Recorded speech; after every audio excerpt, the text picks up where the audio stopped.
I didn't, but my kids did. I missed it. They bumped it up. Remember we were at your house, we looked it up, said it was supposed to be at 3:30. I turned it on at 3, and it had taken place like 30 minutes before. It was it was probably, I think it was 3:30 Eastern time. No, it was 4:30 Eastern time. Oh. Yeah. Maybe like the weather was gonna get bad later or something. Yeah, I don't know. I was kind of mad about it, but it was on YouTube Live, so I was able to just go back and watch it. Right. With the girls. Dude, I spent all after. Oh, I gotta tell you about after the show and stuff about golfing with Luke and Jude. Yeah, I was gonna ask you about that. Yeah, because it was awesome. But after that, I spent basically the whole Saturday fixing this gate on my fence.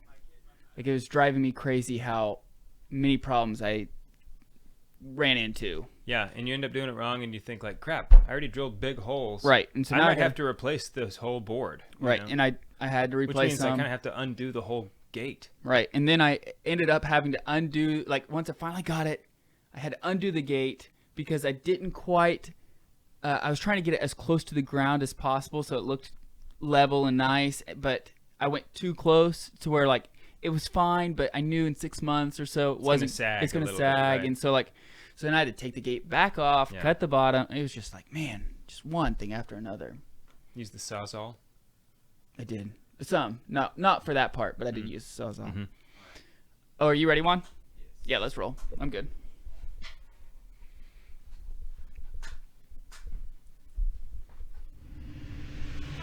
Warning. The Catholic Man Show contains high levels of manliness. It's simple, really. You either want to grow in virtue and holiness, or you want to be a sissy, whiny baby. If you choose to move forward, grab your whiskey glass, because the Catholic Man Show is starting right now.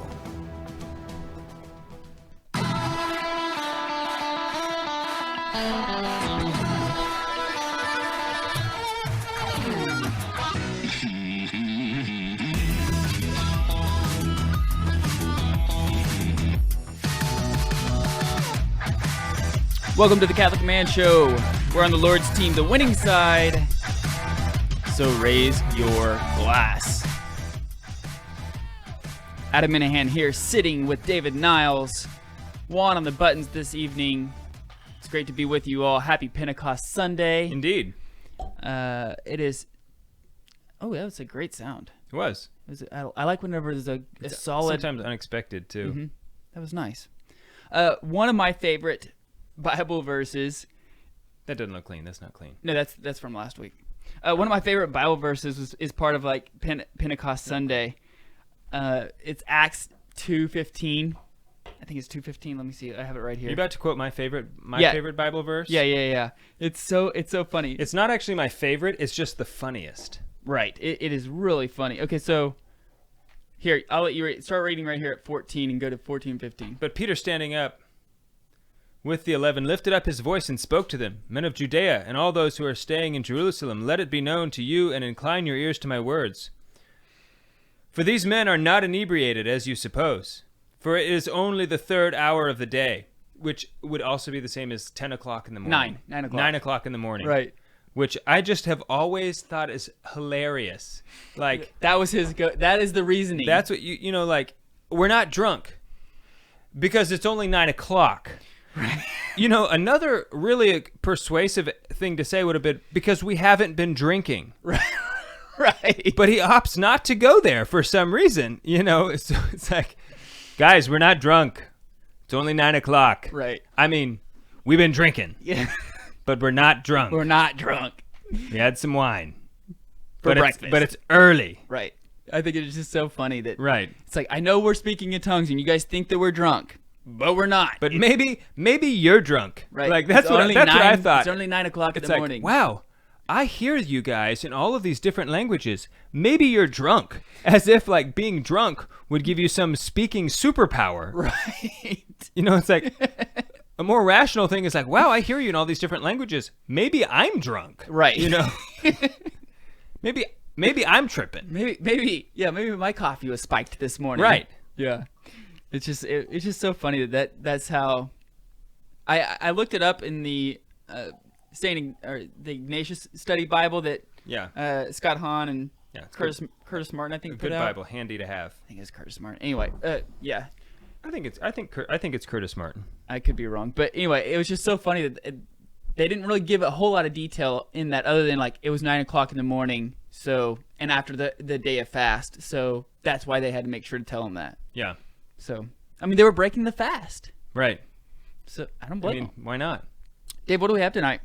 Today we're drinking another Amroot. We had, was it last week we had Yeah. the Amroot, Peated. peated Amroot. So this is just their regular single malt whiskey Okay. product of India. In the past, we've also had the Fusion. I think we've actually had the Fusion on the show twice. I think we really? I think we drank it like another time. We were like, well, let's have some more of this Fusion. Okay. I could be wrong, but anyway. So, and I haven't had this one. We had the peated last time. The peated was really good. The Fusion is really good. So we're on a little bit of an India whiskey kick. I know, which India is certainly not known for whiskey, No. but they've got at least one good one. But if you're a big whiskey connoisseur or advocate, and you follow the whiskey about Jim Murray's Whiskey Bible, Yeah, and a lot of people do. yeah, he gives all of these like either 94 or higher points. It's like 94.5. This one's 94.5. I think last week's was 95. I think the Fusion's 95 or 96 even. So I mean, I don't remember, what is the Fusion? Is it a blend of these two? no. It's the peated plus aged in Oloroso That's right. sherry casks. Yeah. So okay, well let's try it. We're on the Lord's team. The winning side. So raise your glass. Cheers to Jesus. Cheers. Cheers, Juan.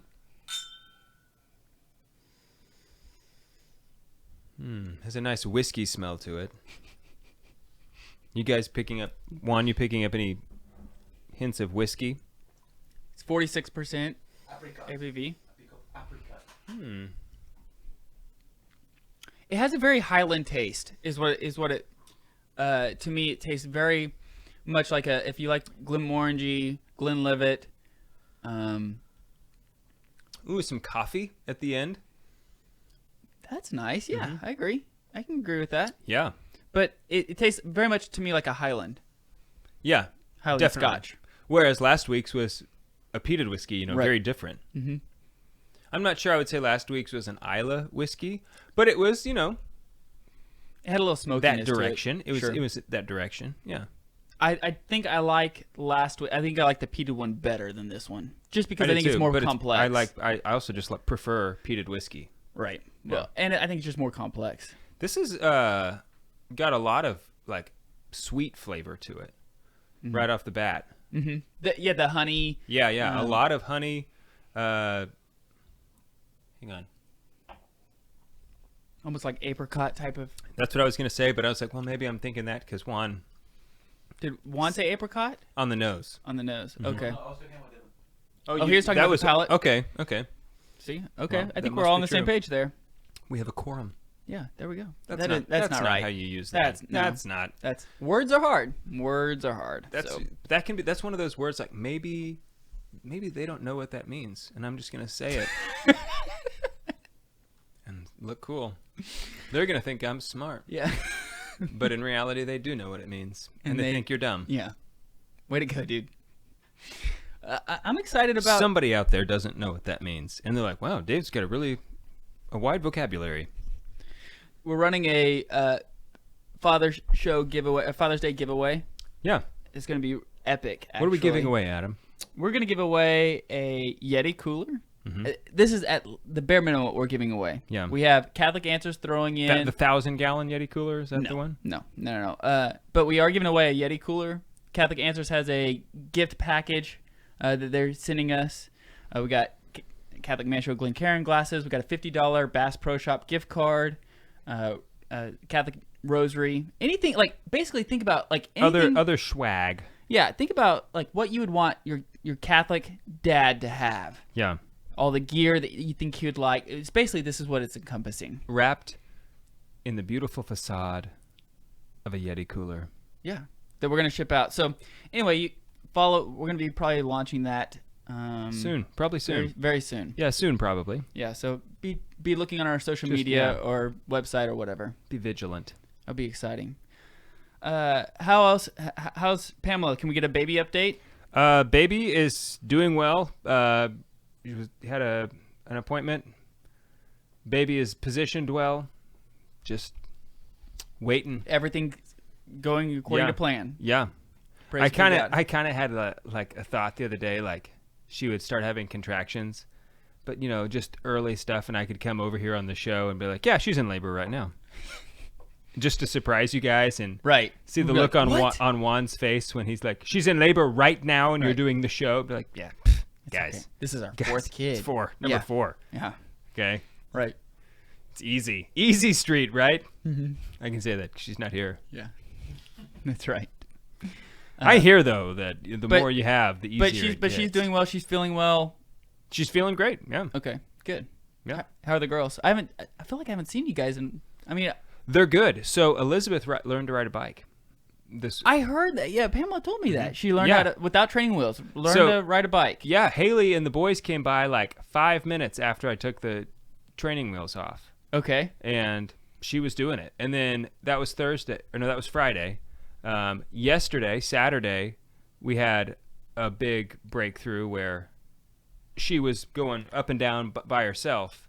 She couldn't get started going up the hill. Coming back down the hill, she Was could get easier, started. sure. And today we went over to my parents' house, and she was just She just took off. And so now she's just totally riding a bike.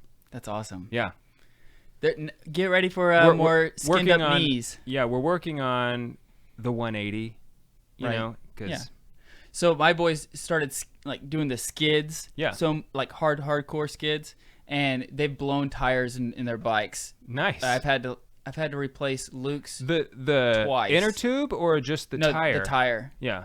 Because they just wear it out so much. The inner tube's easy to replace. I mean, it's kind of just a pain to do, but it's not hard. Right, but the actual tire itself. So Huh. we had to stop with the skidding because they were doing it so much that they were wearing out the tires. It was, Nice. It was ridiculous. It's like I don't want to buy another tire. Hey, they got an allowance, right? Or they got money, right? No, How much does a tire cost? I don't- 25 bucks? I don't remember. Maybe. Yeah. I don't know. But yeah, so that's been really, really fun. We had a goal for her to learn to ride her bike. We just set it on Wednesday of this week, like to learn to ride the bike before we go to Michigan for vacation. I didn't think that it would only take 2 days, to do. Right. So, but anyway, it's been really, really fun. So today, she and I were riding around. I went over to my parents' house. They have an adult-sized bike. So you got a chance to ride a bike. Yeah. So, and that was just really fun. Sweet. Yeah.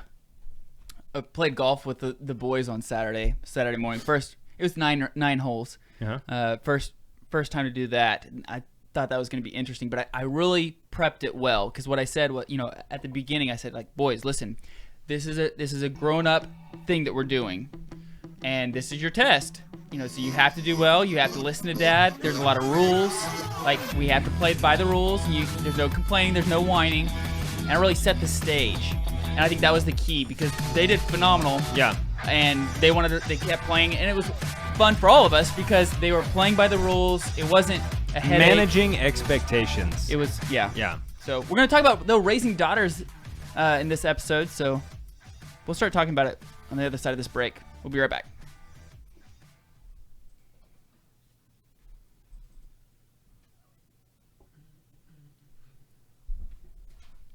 Hold on, I gotta move that camera a little bit. Move this camera? Yeah. Okay. Which one are you moving? Mine? I mean, you're like in the very edge, and there's a lot of space. Here, I'll just do it. I'm right here. I'll do it.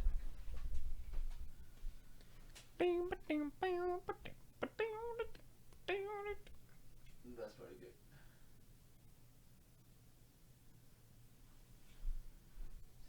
Yeah, there we go. That's Yeah. good. All right, let's keep rolling. I wore my Holy Spirit shirt today. It's very appropriate. I try to be very intentional about my t-shirts. Nice. All right. Liturgical living, I've basically surmised, it basically comes down to just your outfit. Did you wear the right color? Is it relevant to the season, to the day in this case? That's liturgical living. We wrote that whole article about it. That was wrong. It's just about your shirt or outfit. Thank you, Juan.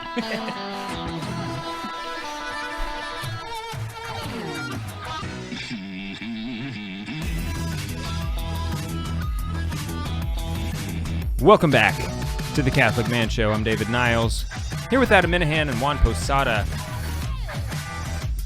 We're drinking some Amrut single malt, product of India. Just a really nice glass. Mm-hmm. I don't remember how much it cost. I think it was maybe in the $60 range.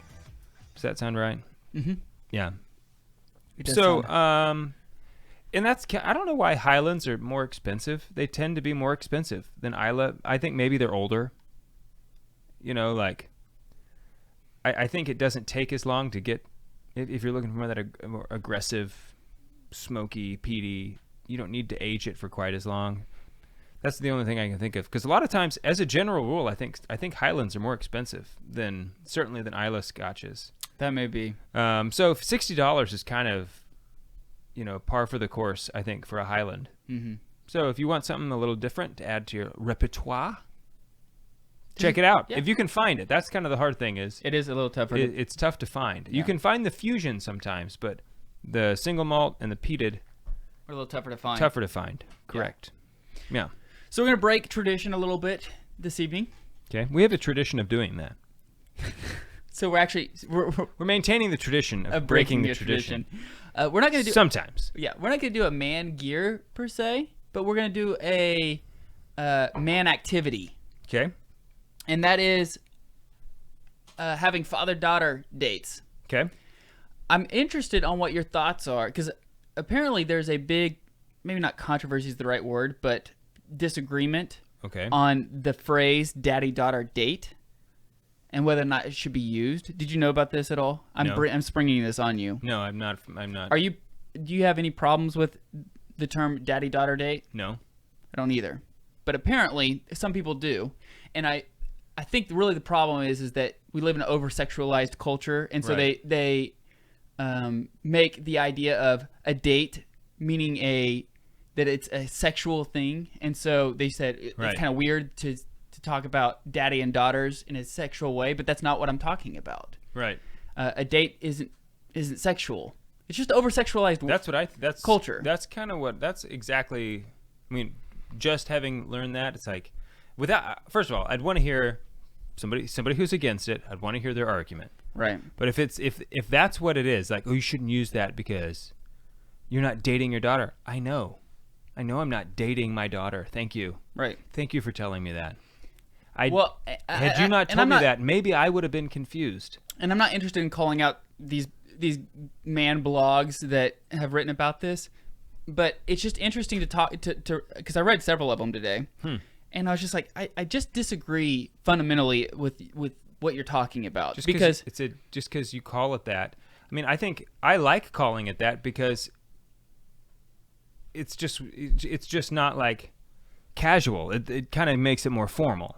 Like kind of makes it more special. and intentional. Yeah, exactly. Like you dress up for it. Right. So I took Anna on our first daddy-daughter date this week on Friday evening. She's getting to the point now where she's 3, so it's getting to that point where we should have those dates, and and thanks be to God, Haley kind of said, hey, we've talked about it before, but she was the one that kind of initiated, like, hey, I think it's about time for you guys to start doing this, which she's a super holy woman. Yeah. Not shocked. Great ideas. Yeah, great ideas. So we did it, and it was great. It was so much fun. It was great to be able to have like time just with her, and in fact, she was a little confused at first because she's like, well, where's mommy? Where's mommy? The first time, so we went out to dinner. I asked her what she wanted, so she wanted chicken and french fries. So we went out and had dinner, and then we went to the mall. We were trying to go to the Disney stores, is what the intention was. Turns out the Disney store is still closed. So we walked around and went, quote unquote, shopping. Yeah. She was happy with that. Went and grabbed dessert, ice cream. Yep. And then classic. Right. And then we went to adoration for a few minutes. Nice. We closed the evening in adoration. So I was driving back home. This was so cute. I was driving back home with Anna, and I said, we got to remember that God is present everywhere. or in our presence everywhere, something to that effect. And she goes, "Ooh, presents. I bet God gives good presents."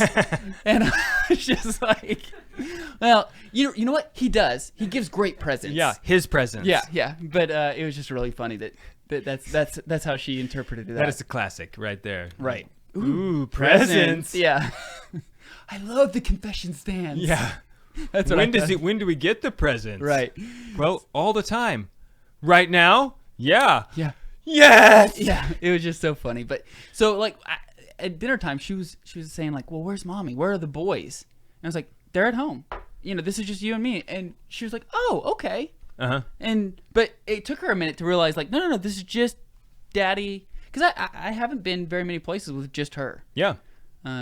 What about you? I mean, you have 3 daughters. Yeah. So I've been doing this for not too long, but what I do is on the first. So I have one tomorrow scheduled actually. The first. So I have adoration on Mondays at 5:00 at the church. So the first Monday of the month, I'll take one of them with me. So we start off at adoration, which I think is a good way to do it. You start with adoration. Right. You do that, and then you kind of get the reward of. So this is like my adoration. They know I go to adoration, and on when it's their turn, they get to go with me. So we stay for the whole hour, and then we go out to dinner together, and then dessert, and we'll usually bring something home for mom.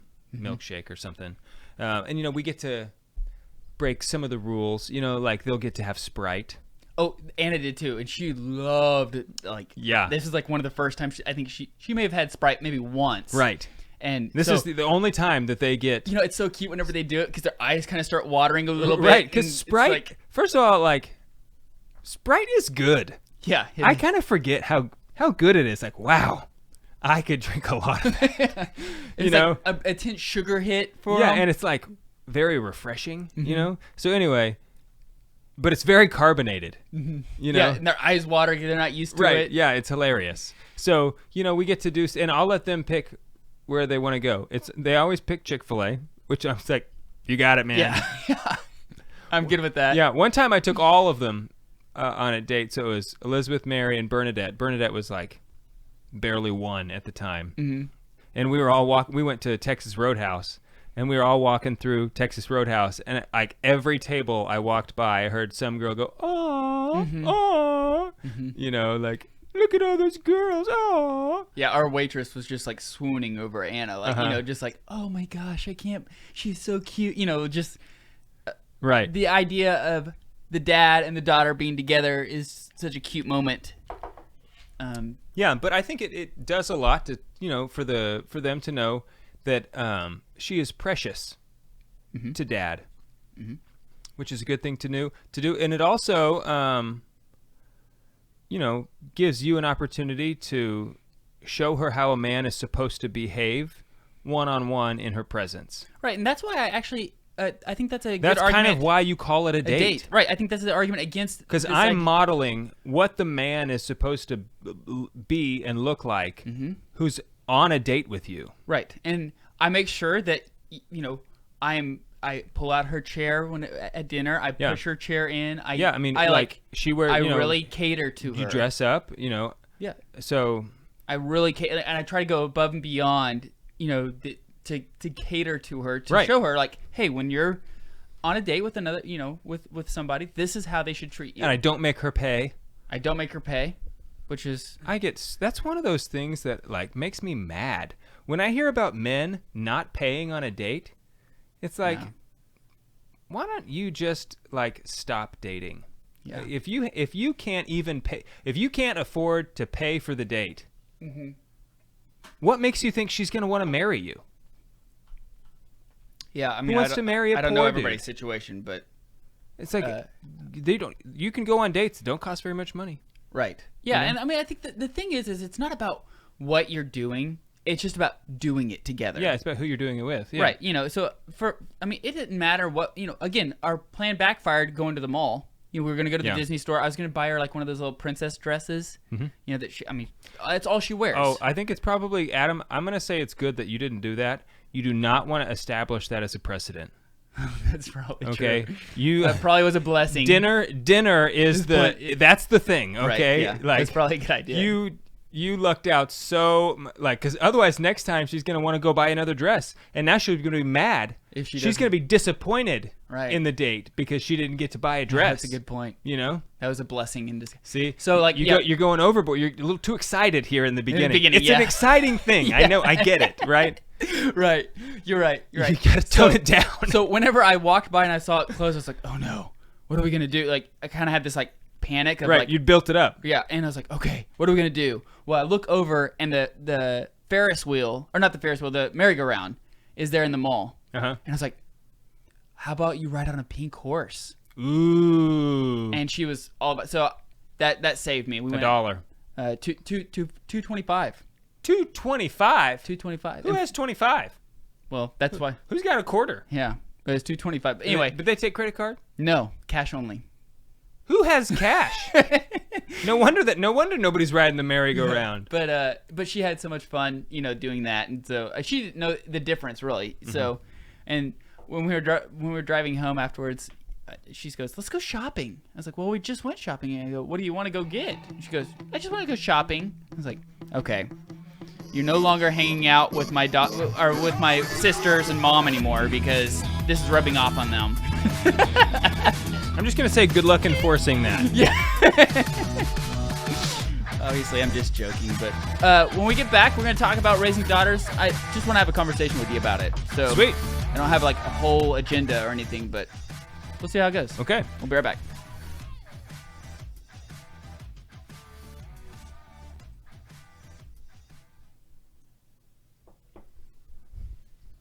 Yeah, I agree with.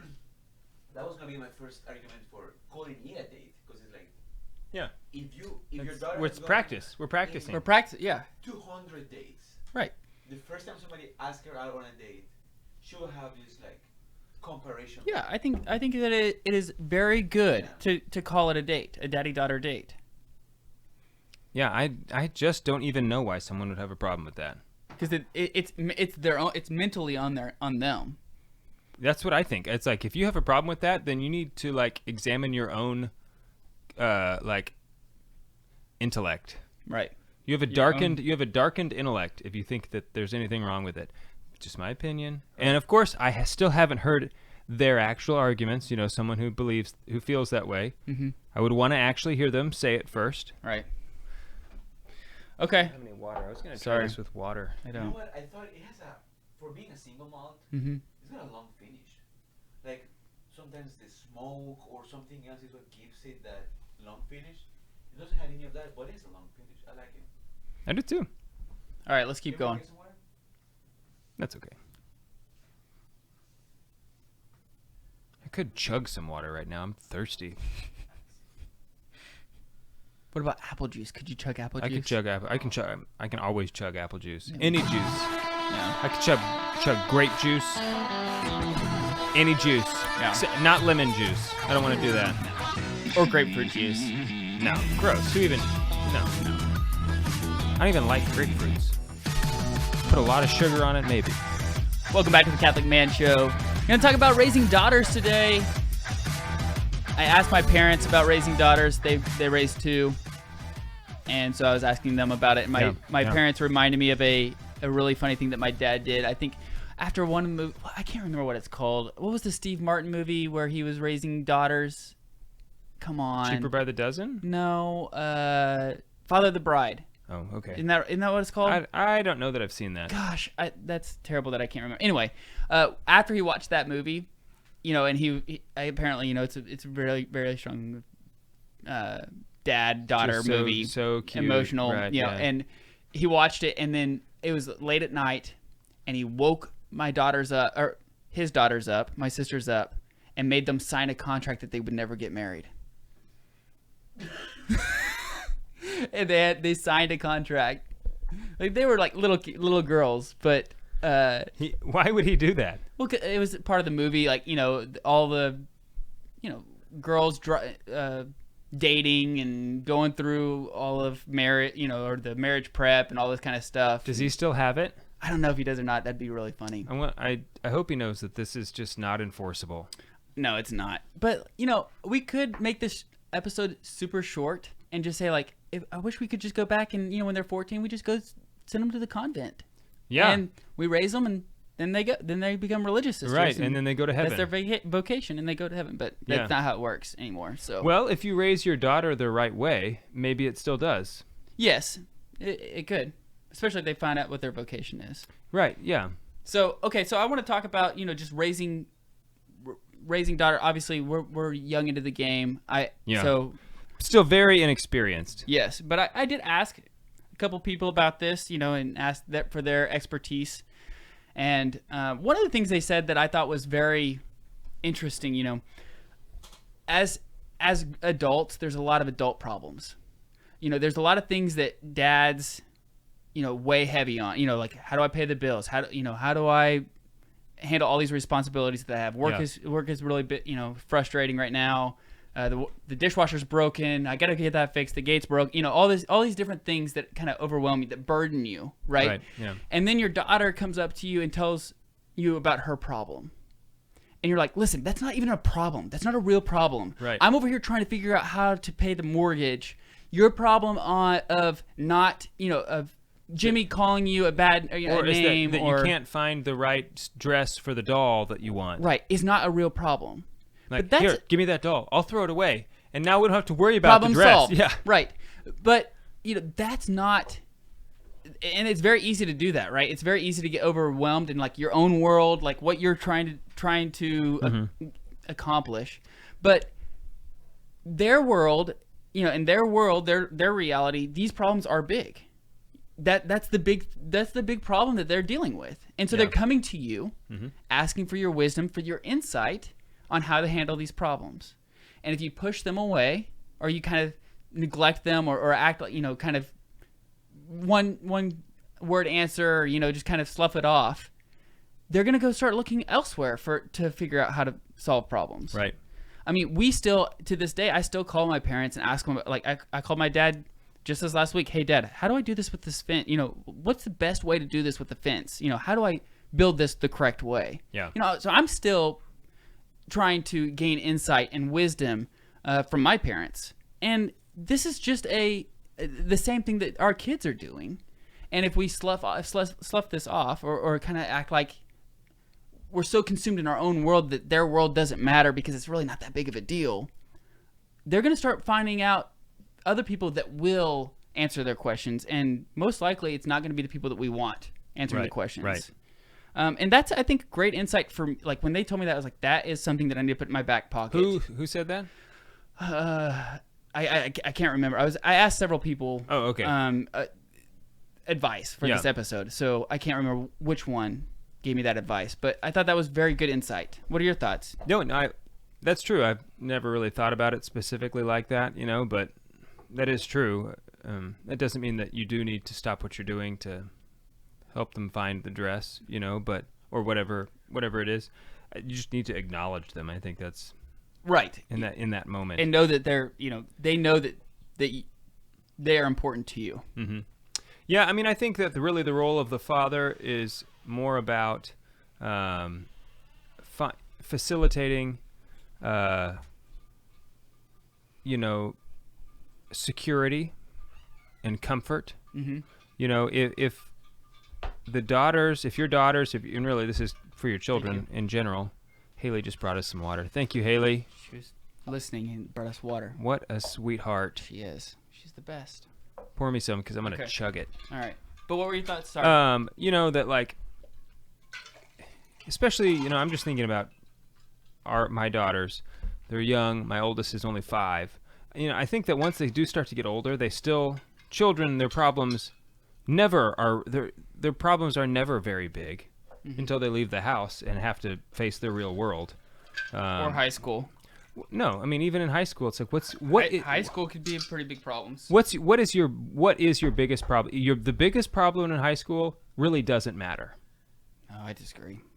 What's the biggest problem? Suicide, like mental disorders, suicides, friends that are going crazy. Okay, I mean, like, but that's like those are the exceptions to the. I mean, if you have, I disagree if you with have, that, too. If you have I think- a mental, if you have, I think there's a lot of people that struggle with this stuff in high school. But no, struggling with suicide is not a normal thing. You should not be struggling with suicide. But there's If you a lot of are, people that are if you are, depression. you need to go get counseling. Right. I just think that high school. Okay, I'm talking about regular standard high schools. Like your biggest problem is homework and like, oh, so and so doesn't like me. So and so's gossiping about me. Like all of these things, in 10 years won't matter at all. They make zero. They seem big at the time. Mm-hmm. Okay, the stuff that you're talking about, I'm not considering that a high school problem because you can have mental health problems at any time in life. Okay. You know, that's a different category in my what I'm talking about. Okay. So, but when they're very, very young, I think that really a father just needs to make sure he provides them with a sense of security. Mm-hmm. You know, so that he can give them a space where they're safe, where they can just be innocent. I just really, really, since I've had kids, been reinforced in the idea that it is my job to guard their innocence and to keep them innocent as long as I can. Mm-hmm. You know, you'll hear people will throw this out like it's a negative, like, oh, well, you're sheltering your kids. And it's like, yeah, absolutely I am. That's exactly what I'm doing. Thank you for noticing it. Right. You know, like I am sheltering them. Because I'm the protector and that is my job. Like they don't need to know or be exposed to the whole, like all of the evil in the world. Right. You know, absolutely I'm sheltering them. Mm-hmm. That's what I'm supposed to be doing, you know. So just allowing them to be kids. Mm-hmm. Where they don't have to enter, keep the grown-up world away from them. And I got to tell you, I felt that, like when my boys were born, there was more of a like almost like a camaraderie aspect to like what happened whenever they were born, and I was holding them in my arms, and I had these envisions of playing ball with them and like just doing guy stuff with them. Like that was my initial thoughts. But when Anna was born, and I held her in my hands, it was such a different feeling of, I'm going to protect you. I think I even said, like, I whispered to her, like, I will protect you. Mm-hmm. And it wasn't something that I thought of. It was just like something that came out. I guess I was feeling it at the time. It's just something that came out. And I didn't have that feeling. Not that I wouldn't protect my boys. That's not what I'm saying. But like, there was just such an overpowering understanding of like, I'm here to protect you. Yeah. That I had when Anna was born. That I didn't have with my boys. And I think that as a dad, it's just so interesting, the feelings that you receive, that overwhelm you when you're holding your baby for the first time.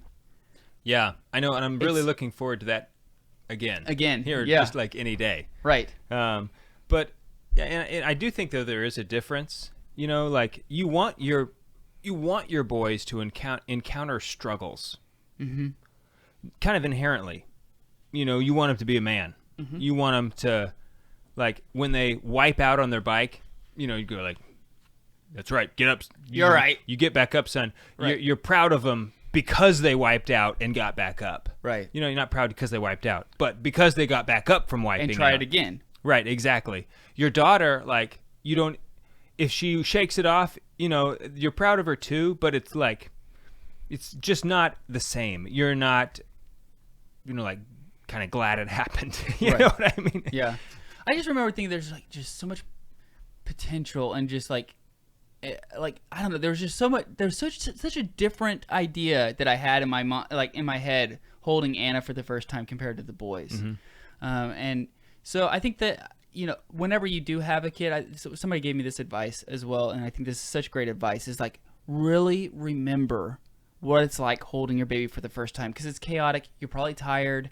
Yeah. You want to make sure your wife is doing okay. There's a lot of things that are happening, but like just embrace that moment of holding her the baby for the first time. Like, what were you wearing? What was she wearing? What did it look like? Her little hand on your hand. Like, what did they smell like? Like, just really encapsulate all those senses that you have, because someday, and it'll be soon, in 6 months, the baby's going to be screaming at night, and you're going to be exhausted, and you're not going to want to get up and help, Right, help. yeah. But you have to go back to that And feeling. those memories will all be pushed aside. Right, but you have to have those memories Yeah. to go back on Yeah. to remember how much you love this child. I think a good idea, this is advice that I've never taken myself, but is to journal about that day.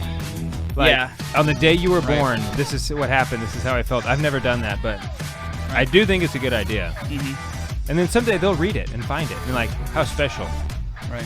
So we'll keep going on this conversation when Yeah. we get back on the Lord's team. The winning side. So raise your glass.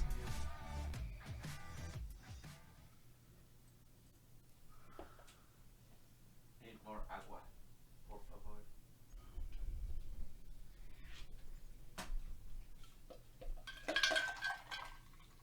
I was parched. And I put some. All right.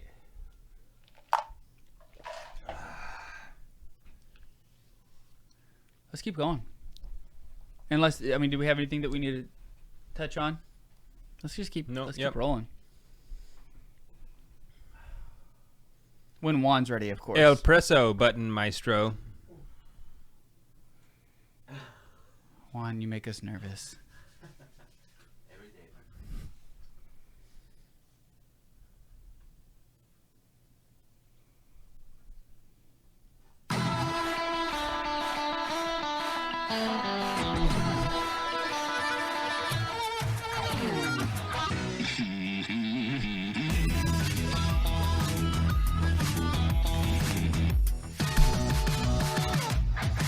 Welcome back to the Catholic Man Show. I'm David Niles, here with Adam Minahan and Juan Posada. We're talking about raising daughters today, drinking some Amroot single malt whiskey, product of India. So we were just talking about, what does it mean to be a dad, kind of in general, the difference. The ultimate thing, and I make sure to tell this to my kids, that why do we protect our kids ultimately? What's like, why do you protect your kids? Mm-hmm.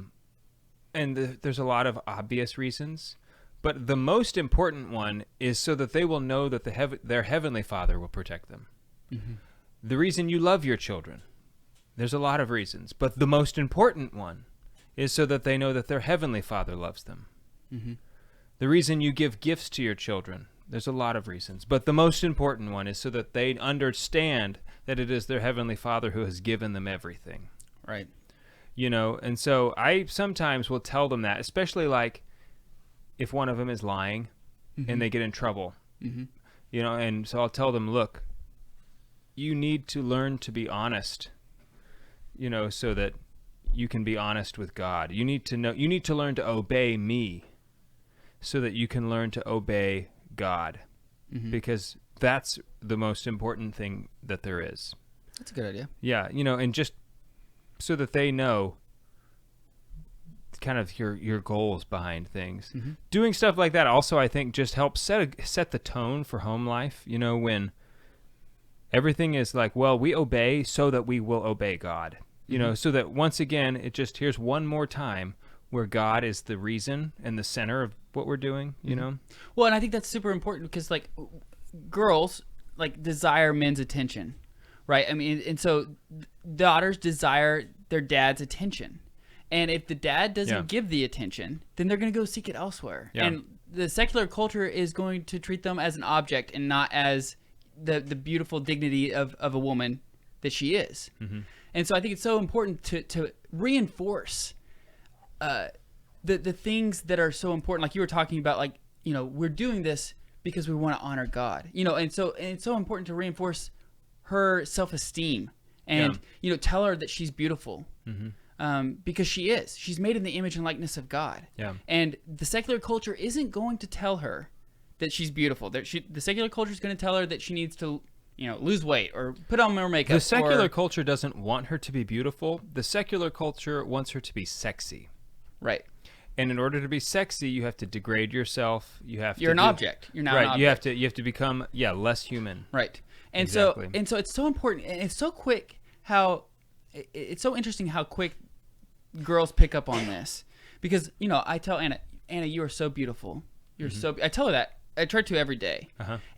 But it's reciprocated. So she goes and tells Mom, you're so beautiful. She says that, as we're getting ready for Mass Holy Mass this morning. She walks into, as Haley was doing her hair, and goes, Mom, you're so beautiful.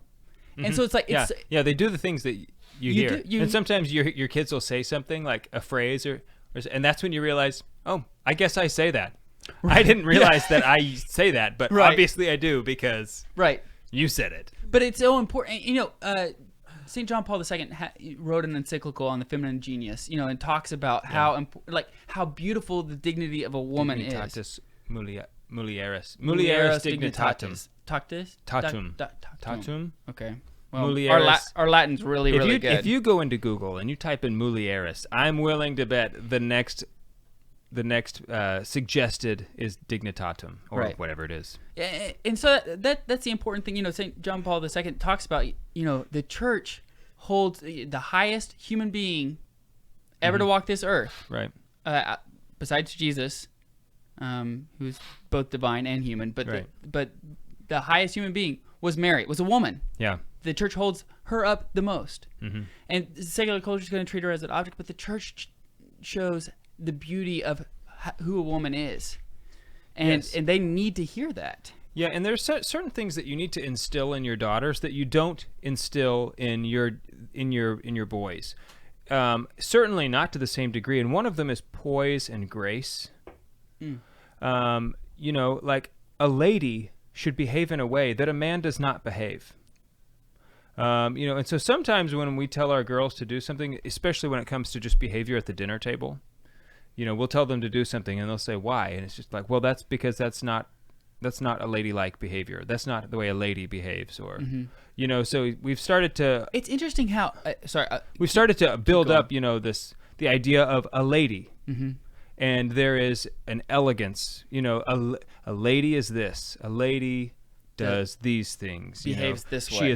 She is good. Right. And it's interesting how the correlation between how you act at the dinner table and how you act in everywhere else. Everywhere else. I've come to realize this. Like the dinner table is the center of manners in your whole other life. Yeah, and I've come to realize this when you go to the Biddles, our good friends the Biddles. Uh-huh. They do a phenomenal job of having their kids well behaved at the dinner table, but they're well behaved kids. Yeah. But I think it starts at the dinner table, mm-hmm. and teaching the manners at the dinner table. Like, this things is how like we behave. You stay in your chair. Right. You do not get out of your chair until you're excused. Right. You don't interrupt adults. You and all that sit comes quietly and all eat. that comes with routine. Right. Like, it's not easy. Yeah. No, it's not. But really, the entire household. We say sometimes the fireplace, the hearth is the heart of the home, mm-hmm. but really it's like the dinner table is the center. Everything in the house is designed so that you can do this thing you do at the dinner table more mm-hmm. and easier, mm-hmm. so that you can continue to live. You have rooms, you have a shelter. It's just so that you can keep eating. Right. That's the whole house. Sustained. The structure itself right. is only about continuing to eat. Mm-hmm. Yeah, that's interesting. The dinner table is foundational. It's fundamental mm-hmm. to your whole life. Mm-hmm. So if you can't get the dinner table right, you're not going to get life right. It's just very interesting how that works. Yeah. I find that fascinating. Yeah. So, we're doing things like teaching our daughters to be like a lady, which is just different from the way you would raise your boys. And it's important to see, we're talking about protecting your daughters, blah, blah, blah. You love them. They're so beautiful.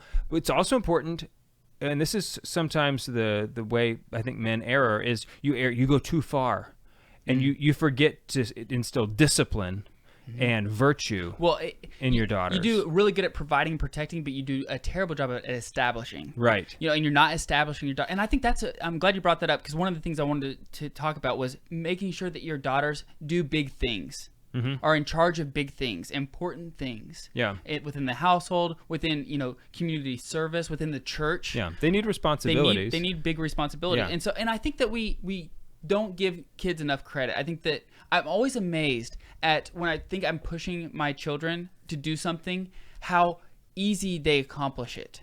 Yeah. And I'm like, wow, I thought that was going to be very hard for you, and it turns out you did that. And so I think that we don't give them enough credit. And so as we're raising daughters, we need to make sure to not only build them up, but also push them. I think it's very easy not to push them, right? Because we want to protect them. We want to be the hero. We want to fix the problems. As a dad, I want to fix all your problems. And if we do that, then they don't learn how to fix their own problem. They don't know how to handle adversity. Well, the thing is that you already are the hero. Right, I know, but you always want to. I always want to show it. You want to keep being, and that's the pride part. I'm sure. It's like Yeah. I always want to show I am the hero. I am, and that's probably pride. But right, yeah. Sometimes my daughters will call me King Daddy, and it's like I always like it when they do. It's like, yes, King Daddy is here.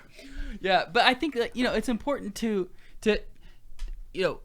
make sure that they're ahead of either in the chores of the home or making sure that they're doing something in the church. Very active in parish life, and in charge of things. They can be in charge of things. Yeah, and some of that just comes down to the fact that you're a member of this family. All members of the family do chores, whether you're a girl or a boy or a dad or a mom. Every in member fact, of if you're a dad or a mom, you have a lot more choice. Right. More choice. But every member of this family has a duty to each other to be a servant to one another. Right. Yeah. So you mentioned how you tell Anna she's beautiful. We do that too. But they also know that mom is the most beautiful. Nobody is prettier than mom. She is the queen mother in our house. And so that they know, I think she's prettier than they are. Like, my daughters know that I don't think that they are as pretty as their mother. And that is in no way, I'm not putting them down. Right. They know I'm not putting them down. They just know that I think their mother is the most beautiful.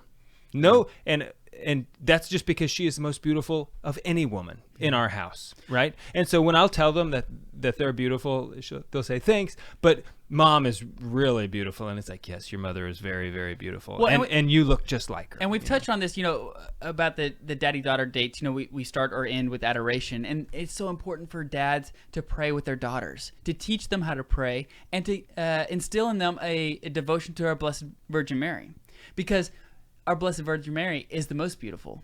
That's right. And so it kind of gears towards everything we do is to honor God, and everything, to absorb all the feminine genius that you have, that you're instilled is from our Blessed Mother.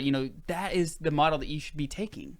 And so I think it's so important to make sure that we instill, we pray with them, and we teach them how much there's so many beautiful women saints of the church that the church has given us to model after, young and old. I mean, there's doctors of the church that are awesome women. St. Therese. I mean, it's just, there's so many beautiful, wonderful saints that are women that we need to teach our daughters about, to give them heroes, to give them people to look up to. That's right. To model themselves after. Yep. So. And of course, the greatest gift you can give your children is to love their mother. That's right. Yeah. Because that'll teach them everything. Yeah. So, okay. Well, good luck raising your children, your girls. They're not teenagers yet, so this could be a totally different conversation in 10 years. So, tune back in 10 years. Right. We're on the Lord's team. The winning side. So raise your glass. I'll be completely bald by then. And I'll be completely gray. 10 years? Dude, I am do you have gray hair? I'm getting a bunch of gray hair. Yes. Let me see. There's a bunch of gray hair over here. To the stream. And there's bunch actually on top that I found out. I don't see any on top. I have Sometimes it's hard to tell. Is it a shiny hair or is it gray? Gray. In the bathroom light, No, not yet. where you have light coming just from one angle. Sometimes it's hard to. You have to go outside if you really want to see gray. Yeah. Yeah. Because I have some in my beard that it's like, is that very blonde, or is that a white hair? Because I have some that are just very blonde, right? Mm-hmm. And in the wrong light, it's like, well, you just can't tell. But then I also have some that are gray, so it could be either one. Yeah. Yeah, I think that it'll be interesting. Obviously, we probably won't be doing the Catholic Man Show in 10 years, but I think that our conversation will probably be... I hope we're not. I don't know why. It's just... Like, It'd be a long time. yeah, there's no way. There's no way we'll be doing it. It'd be the Catholic old man show at that point. Yeah, hopefully. By then we'll have a niche too. We'll definitely have a niche. Yeah, our niche will. The niche of a niche. Hopefully Jesus be- comes back before the next We'll 10 be years like, are over. we'll be like, hey, it's like the Backstreet Boys getting back together again. Yeah. You know, it's like this one niche of people like coming back together. It's like the Catholic Man show is still going. 10 years later, Maybe that's what we'll do. No one really cares anymore. Like, who podcasts anymore? Yeah. You know, it'll be something totally different by then. They don't even do it on virtual reality. Right. But I don't know. I didn't really get a chance. I was going to touch more on John Paul talking about the feminine genius, but I think That could be a whole episode. that could be a whole episode. Yeah, and that's totally different. right. Well, we're going to have Sister Burns to come in, and she was going to be talking about it last month, but dadgum coronavirus. She would be really Yeah, good. she would be really good. I love her. She's I awesome. do too. She's amazing. First woman guest. Well, we had our wives on. And like Christine, her language is so like captivating. Elegant It's and like elegant. yeah, like just What did I say? Did I say it? What did I say? I said elegant, but yeah, Okay. it is just Good. like she listening to her speak is so beautiful. Just the words she uses, like she's also like she is a lady, right? Mhm. She has that poise. It's like I just like being around her, just because it's beautiful to watch. Just the way she carries herself and the way she smiles, and is just like it's very old school. And there's a sense of confidence in her. Yeah. That is like, and not and it like it's- competence. yeah, and it's not like a ego thing, but it's just more like I think that she probably had amazing parents who Yeah. instilled confidence in it's her. confidence and to know- yeah. and competence. and Yeah. for her to know, like, I hope I'm she's loved- listening to this. She's I- not. No, she's not. She's Not. But, like, look, I and don't this- really have it- much to learn from you guys, Yeah. except for and it'd be embarrassing probably to her, but yeah. that's Probably. okay. That's probably. But I actually love embarrassing people. That is one thing about you. That is one thing about me. Is that if you tell me, like, One thing something about that David Niles that embarrasses is you, that he loves to embarrass people. I will do it and just love it. I mean, right? It's sort of like scaring people. Like, doesn't everybody? No, dude. No, I do not like. So You don't like to scare people? I do, but not certain people. So early in Haley and I's marriage, Haley is not a good person to scare. no, She gets too scared. I used to be a guy who would always scare people, like, you know, jump up, do something like that, really Yeah. crazy. Yeah. And I did that early in Haley and I's marriage. I did that to her. She was walking around the corner. I saw her, I scared her, and she started crying, and I realized this was not the reaction that I wanted. Why are you crying? I did not want this. I do not.